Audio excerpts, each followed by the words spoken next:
جی ناظرین، پروگرام کے دوسرے حصے میں آپ کو خوش آمدید کہیں گے، اور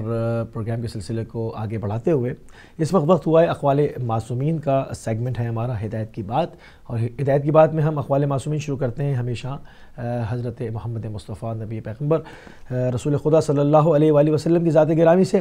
آپ فرماتے ہیں کہ جب بچے کو مدرسے سے لے جاتے ہیں، جب بچے کو مدرسے لے جایا جاتا ہے اور استاد اسے بسم اللہ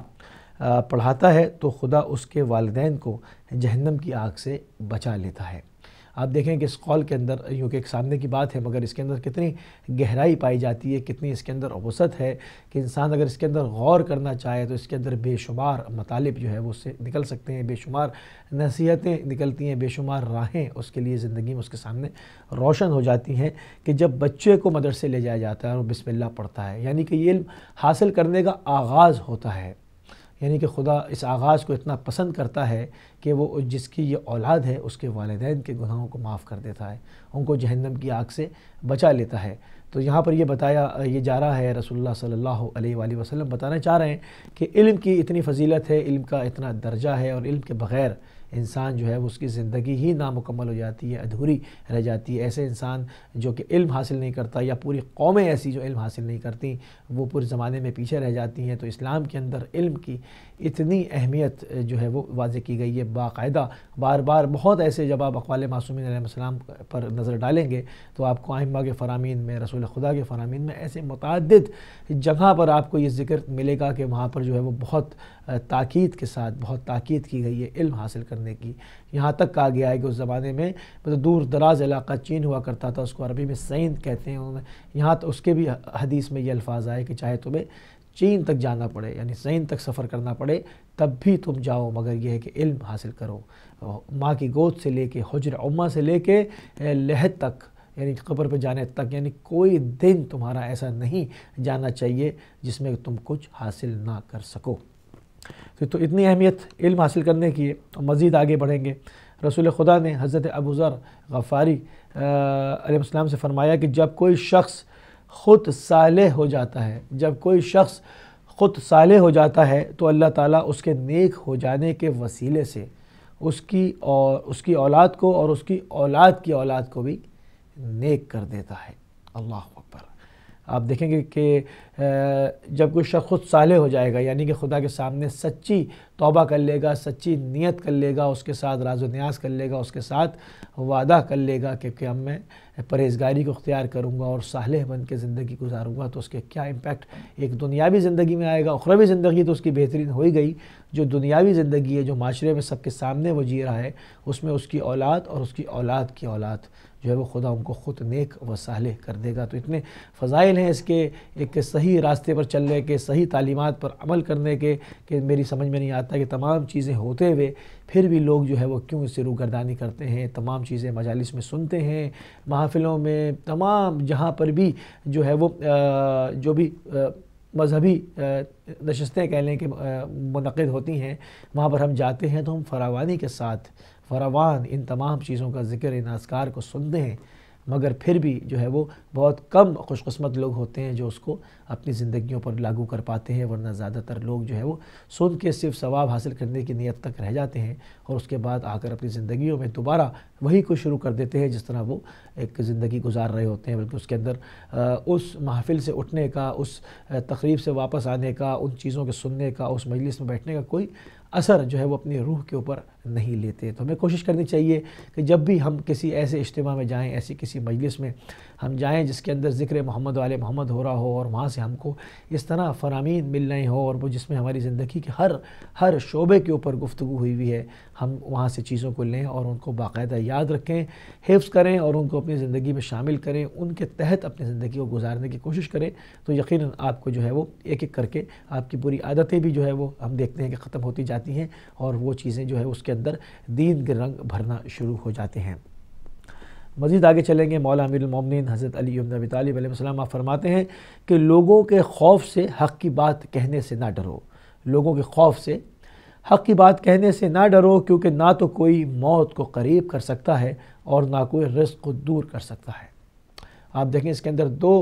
کی پوائنٹ ہیں۔ عموماً لوگ جہاں پر بھی سیکریفائز کرتے ہوئے آپ کو نظر آئیں گے، جہاں پر کہ وہ یہ کہیں گے ہم نے مصلحت پسندی کا ہم شکار ہو گئے یا خوف زدہ ہو گئے، تو وہ دو چیزیں ہوں گی۔ ایک یہ ہوتا ہے کہ انسان اپنی موت سے ڈرتا ہے کہ کہیں پہ مار نہ دیا جاؤں، کہیں پر مجھے جان کو نقصان نہ ہو جائے، اس وجہ سے کلمہ حق ادا نہیں کر سکتا، دشمن کے سامنے قیام نہیں کرتا۔ اور دوسری چیز یہ ہوتی ہے رزق کا مسئلہ، کہ کہیں میرا بزنس تباہ نہ ہو جائے، میری نوکری کا پرابلم نہ ہو جائے، یہ نہ ہو جائے، وہ نہ ہو جائے، حالانکہ وہ نہیں جانتا کہ رازق خدا ہے۔ اگر کوئی ایک دروازہ آپ کے اوپر بند کرے گا تو وہ پروردگار آپ کے اوپر 100 دروازے کھول کے دوبارہ آپ کو جو ہے وہ وہاں سے رزق دینا شروع کر دے گا، کیونکہ رازق خدا ہے اور رزق کا وعدہ دینے کا خدا نے وعدہ کر رکھا ہے۔ مگر انسان یہاں پر اس چیز کو نہیں سمجھتا۔ اسی طرف مولا امیر المومنین علیہ السلام نے انسان کی توجہ کو مرکوز کرنے کے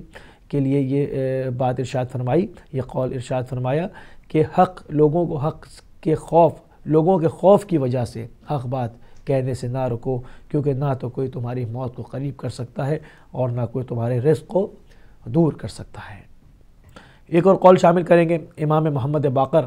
علیہ السلام کا۔ آپ فرماتے ہیں کہ اللہ تعالیٰ نے مومن انسان سے بڑھ کر کسی کو عزت عطا نہیں کی، حتیٰ کہ ملائکہ تک مومنین کے خدمت گزار ہوا کرتے ہیں۔ اب پہلے ہم نے مومن کو سمجھنا ہوگا۔ ہر کوئی جو ہے وہ کسی بھی گھر میں جو محمد علیہ محمد کے ماننے والے ہیں، مومن جنم نہیں لیتا، بلکہ انسان کو زیرو سے شروع کرنا ہوتا ہے اور جو ہے وہ اپنی فکر کو صعود دینا ہوتا ہے، اس کو بلندی کی نہج تک جانا ہوتا ہے، اس کو جو ہے وہ وہاں پر جا کر کچھ مراحل سے، کچھ پروسیس سے گزر کے وہ مومن ہو پاتا ہے۔ ہر کوئی، ہم تو ایک معاشرے میں ایک رواج ہے کہ فلاں صاحب فلاں مومن ہم کہہ دیتے ہیں، مومن کا ٹائٹل دے دیتے ہیں، مگر جو مومنین کی خصوصیات نہج البلاغہ میں امیر المومنین علیہ السلام نے اپنے کلام میں فرمائی ہیں، اگر وہاں پر جا کر مومن کی خصوصیات کو دیکھیں تو سمجھ میں آئے گا کہ ہاں، کہ یہاں پر اگر کہا جا رہا ہے کہ اللہ نے مومن انسان سے بڑھ کر کسی کو عزت عطا نہیں کی، حتیٰ کہ ملائکہ تک مومنین کی خدمت گزار ہیں، تو بات واضح ہو جائے گی کہ آخر یہ خدمت گزاری کیوں ہو رہی ہے۔ وہ رتبہ دیکھ کے، اس پروسیس کو دیکھ کے جس سے کہ ایک مومن گزرتا ہے، ایک انسان گزرتا ہے اور مومن ہونے کی حد تک وہ پہنچ جاتا ہے۔ اس کی پرہیزگاری، اس کی روز کی مستقل مزاجی کے ساتھ خدا سے راز و ریاض، خدا کے ساتھ اس کا روابط، خدا کے ساتھ تمام جو وہ پریشانیاں زندگی میں فیس کر رہا ہوتا ہے، ان تمام چیزوں کے ہوتے ہوئے کہیں پر وہ زبان پہ شکوہ نہیں لاتا، کہیں اپنی نیت کے اندر فتور کو نہیں آنے دیتا، ہر وقت خدا کے ساتھ اپنی جو ہے وہ رابطے کو مسلسل برقرار رکھتا ہے۔ تو اس پروسیس سے گزر کے جب وہ گزرتا ہے تو وہ مومن کا لقب پاتا ہے، اور جب وہ مومن کی اسٹیج تک پہنچ جاتا ہے تو پھر یہاں پر یہ قول صادق آ جاتا ہے کہ اللہ تعالیٰ نے مومن انسان سے بڑھ کر کسی کو کوئی فضیلت اور عزت عطا نہیں کی، حتیٰ کہ ملائکہ تک مومنین کے خدمت گزار ہیں۔ جو وہ راستہ ہے کہ ہر انسان کو خدا نے جو ہے اس کے اوپر فری چھوڑا ہے، کسی کے اوپر قدغن نہیں لگائی کہ کوئی انسان یہ سوچے کہ میں فلاں صاحب جو ہے یا میں کو اپنے لیے کوئی بھی شخص یہ سوچ کر بیٹھ جائے کہ میں اس جو ہے وہ پروسیس سے نہیں گزر سکتا، کہ میرے ساتھ علم کی کمی ہے، یہ ہے، یہ ایسا کچھ نہیں ہے۔ ہر انسان کو خدا نے یہاں پر مختار قرار دیا ہے، اور اس کو جو ہے وہ، کیونکہ ہر انسان ماں کے پیٹ سے جو پیدا ہوتا ہے تو اس کا وہاں سے سفر شروع ہوتا ہے۔ وہ انسان ہی وہ واحد مخلوق ہے جو کہ